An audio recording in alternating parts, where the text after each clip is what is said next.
Welcome to Heartfelt with Julie Margerison, a space for honest stories, tender truths, and soul-deep conversations. I'm your host, Julie Margerison, and here we explore the questions that stir something real in us, questions about joy, fear, healing, and the moments that shape who we are. Each episode is an invitation to slow down, go deeper, and hear the kind of stories that remind us we're not alone in this human experience. So wherever you are right now, thank you for being here. Let's begin. Welcome to episode 30. It's a new year, and I'm Julie Margerison, and thank you for being a part of Heartfelt with Julie Margerison podcast. Wow, here we are, 2026. A lot has been happening for me, and I really want to use this solo episode to discuss what has been showing up for me. I really had an amazing 2025, and I really took the time to embrace all the learnings that I had. And I did so much journaling. I showed so much gratitude.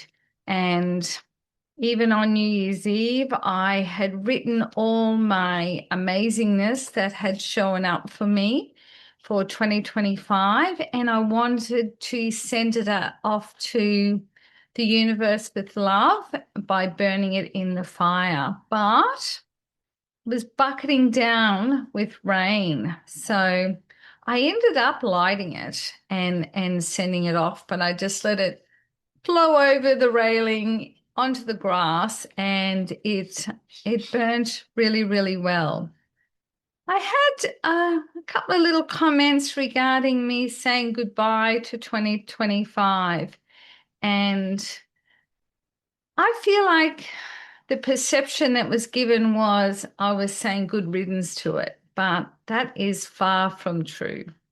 I really appreciated what growth I received in 2025, and it was on my list, and I had front and back, and it was very, very deep and very personal. And even though it can be challenging when I am facing a trigger or I'm facing this feeling inside me, I now really embrace the opportunity to unpack it and to work out where the heaviness started and why the universe is sending me that person, that situation, that trigger to me. And writing gives me so much clarity.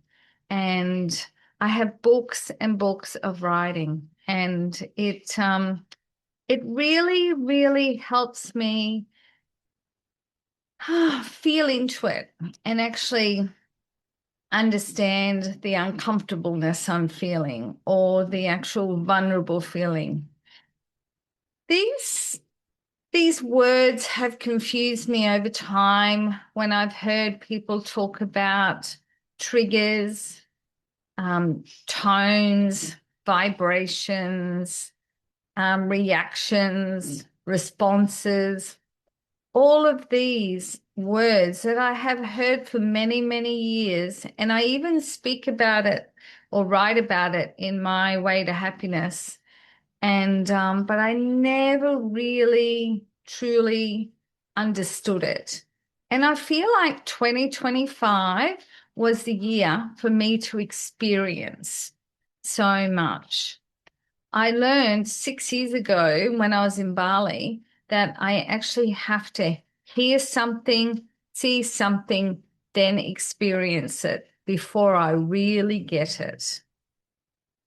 Over the last few weeks, I have been revising my book. that I wrote in 2007, and it was called My Way to Happiness. I added more to it and tweaked it in 2010, and I called it My Way to Happiness, It Gets Better.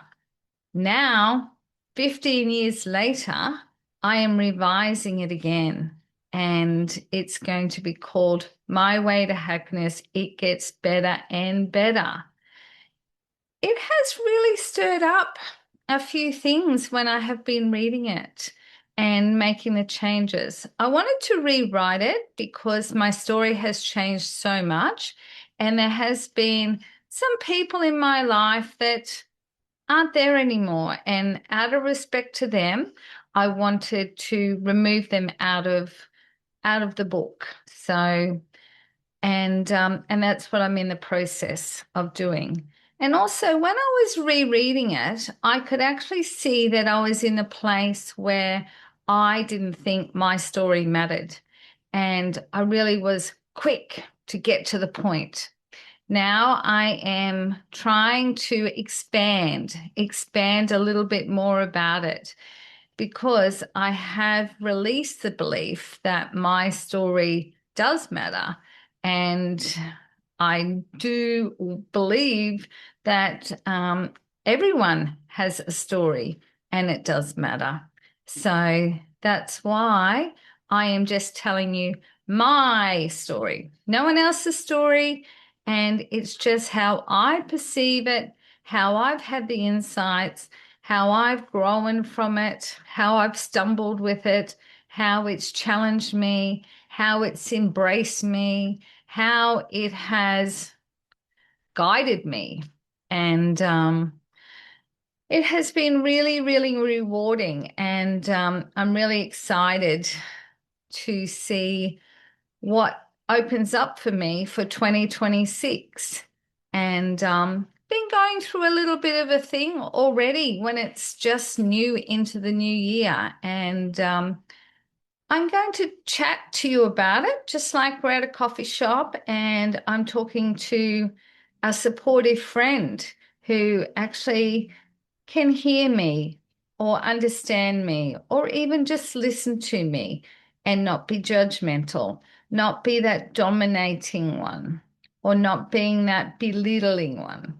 And also my head not be ruling and it just coming from my heart, not from my headmaster self or not from Eric, who's going to tell me I'm going to get it wrong.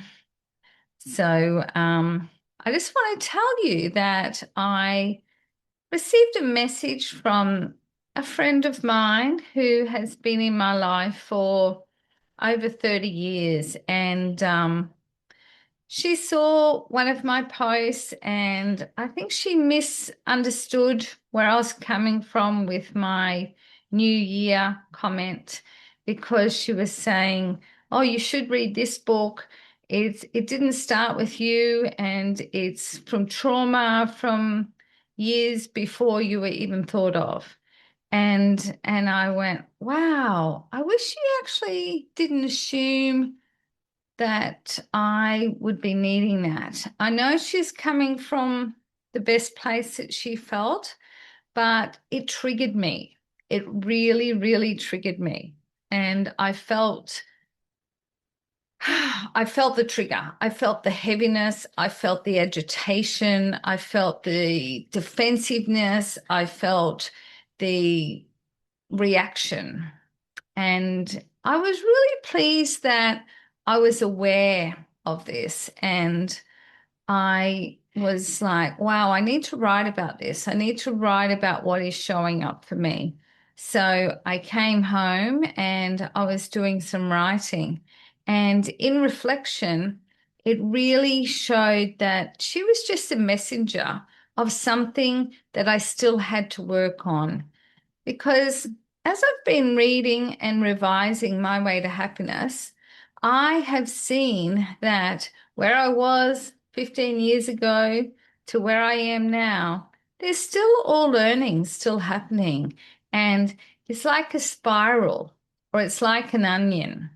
I might have peeled that one layer off, and then however many months, years, days, it comes back and it's like, oh, I've got to peel another layer off, or I've got to go around that spiral and I come to that same place.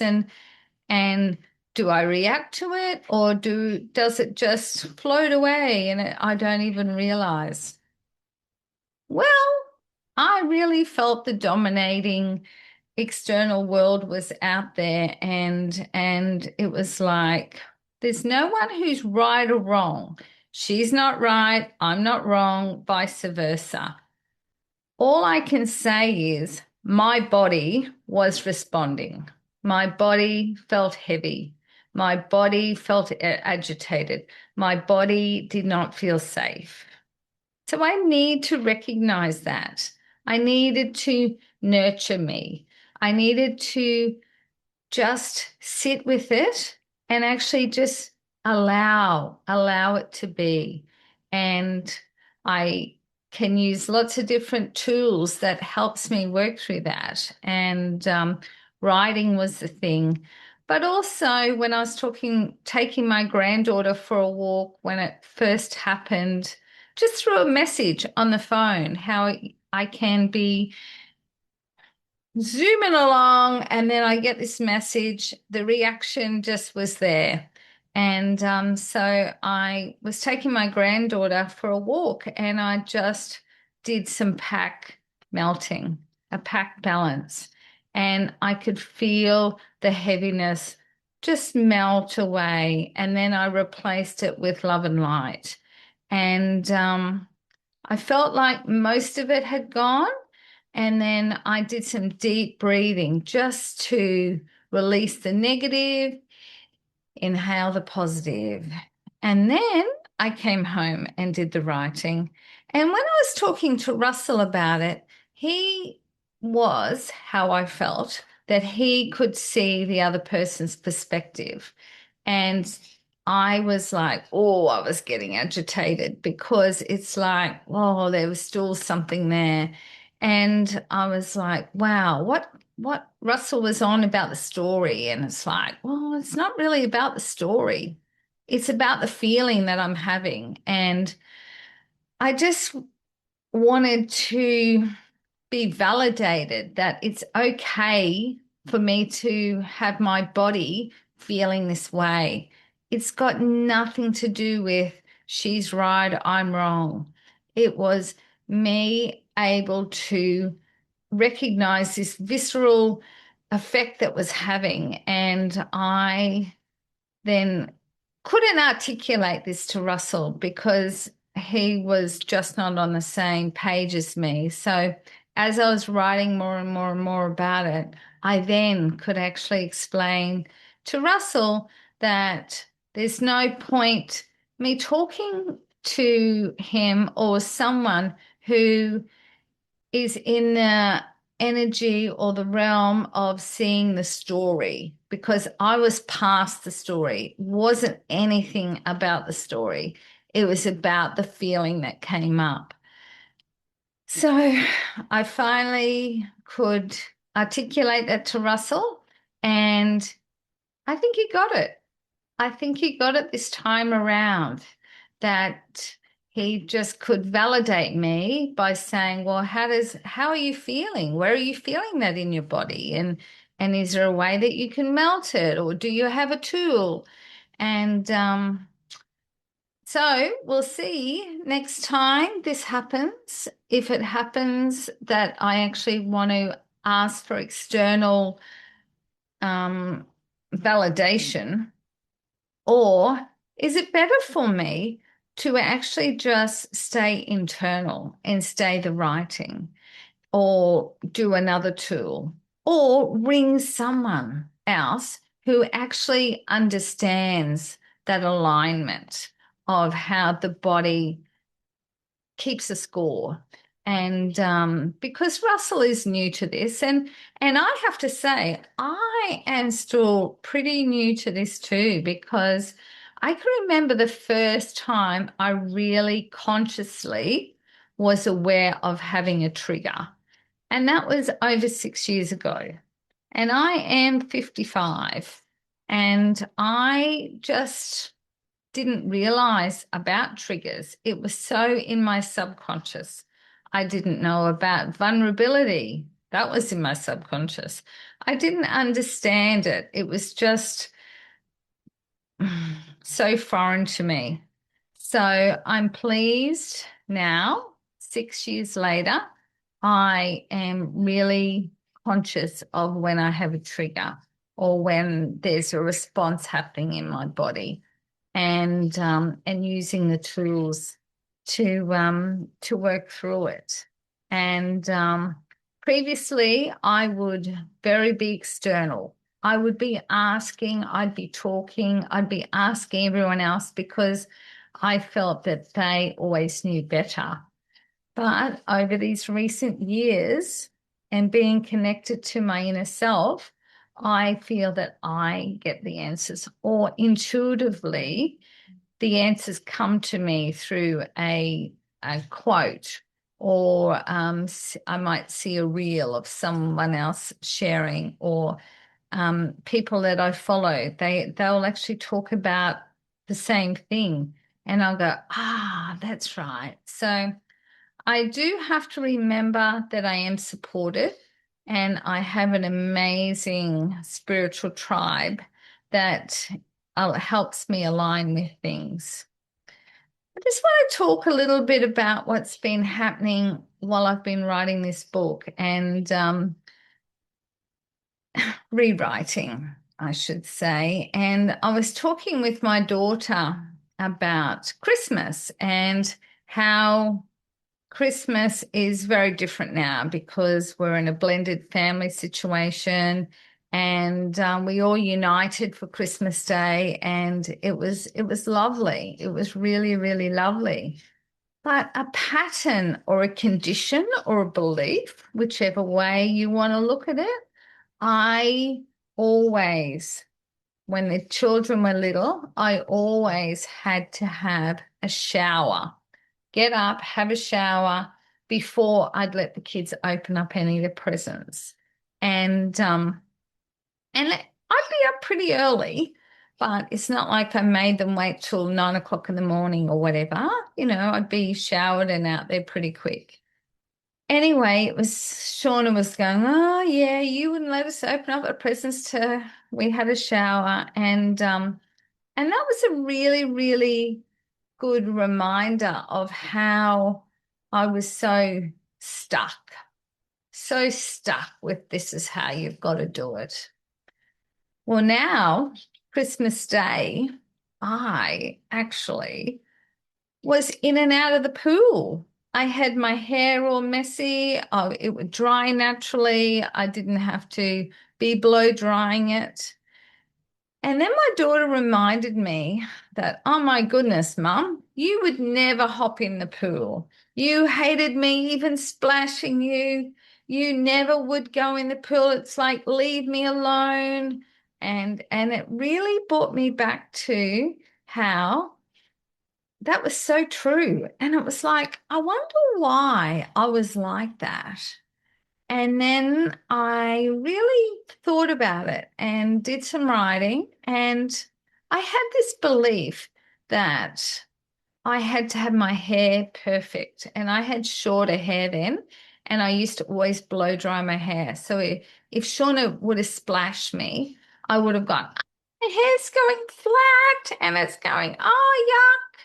So I then went, isn't that interesting? And now I can actually, I never blow dry my hair. And I actually hop in the ocean and hop out and just comb it and it just dries. And another belief that I was brought to my attention was how not meant to leave the house with wet hair.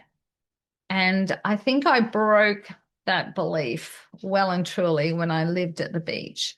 And I never ever realized that it was such a thing that I did in my own hometown, that I had to have my hair perfect. But at the beach, you can get away with no shoes on, your hair's wet, you just got a towel wrapped around you.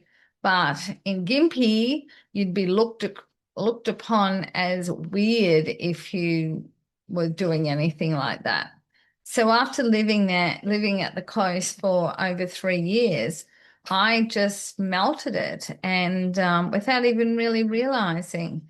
I can recall when I was still in my old story that I was starting to really enjoy the ocean, because the ocean previous to me was, when I was in my old story, was my hair would be yucky. I didn't like the sand. But these weren't my beliefs. These were not my beliefs. These were generational beliefs or beliefs that I got from other people. So I'm pleased to say it was so, what is the word? It was so rejuvenating to be able to Christmas Day in and out of the pool, watching the grandchildren unwrap their presents, having wet hair, having wet togs, then getting changed, then getting back in the pool. And it did not matter. And it really made me feel like I was my playful self. So having that belief that I had to have my hair perfect and couldn't get it wet really has shown me now how restrictive I was, and how rigid my belief was, and how that affected my children's lives, because I wasn't that playful self. Often when I think about playfulness, I think of my 3-year-old self. And I'm not sure what happened when I was 3, but before then, I really felt I was that cheeky, happy, easygoing child. But then as life went on, I just become more rigid, more straight, more serious. And now, all these years later, I want to unpack that, and I really want to be that playful, adventurous self. So watch this space. I will be doing that more and more. I don't think I'll be on here with wet hair, but you just never know. I know that I've been on here from straight from Rainbow Beach, and my hair was still sandy and very windswept. And that just felt so powerful in me to actually do that without judgment of self. So, what is 2026 going to bring for Heartfelt with Julie Margerison? I am really excited because I have been able to line up these little goals, or I can remember saying many years ago that I want to be able to interview people and hear their story. And here I am living that. So that is a belief that I said out loud, but I didn't never really truly believe that I could do it. But here I am. So I'm really excited that I have got a great lineup of guests that I'm going to interview this year. And there is going to be some return guests and updates on what they've been up to. And we'll be talking about my way to happiness. It gets better and better. We'll be talking about deep and personal with Julie Margerison. These all are what's evolving, and you'll see it on social media, and also I'll speak about it here, I'm sure. So I just want to thank you very much for listening, and I just know that it is important to speak my truth and really come from heart. And I know it's a new thing for me, and each time I do it, the more confident I feel. And I love 2025 and what it brought me and the wisdom that I have now from that year. And I am really excited to share my deep and personal story with you.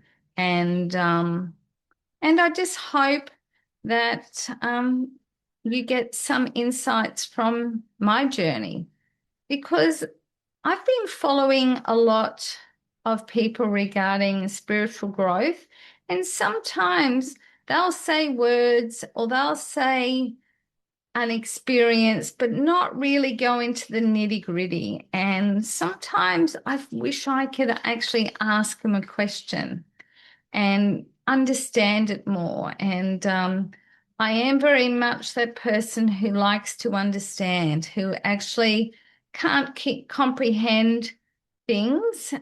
So until I actually ask that question, then I get that insight. So that's what Deep and Personal with Julie Margerison is going to be. It's going to be a conversation with me and whoever wants to be a part of Deep and Personal. And we are going to share our insights and really be raw and vulnerable and fun and excited and joyous, and also have some great peace in there. So I look forward to that all starting to happen in February, and there'll be more about it. It's we're only just into 2026, so there'll be more to come about that. So thank you for sharing this moment with us. I hope something in this conversation stayed with you, opened something up in you, or simply made you feel seen. If this episode moved you, feel free to share it with someone who might need it too. And if you'd like to continue the journey with us, be sure to subscribe and stay connected. And until next time, take care of your heart and remember, your story matters. See ya!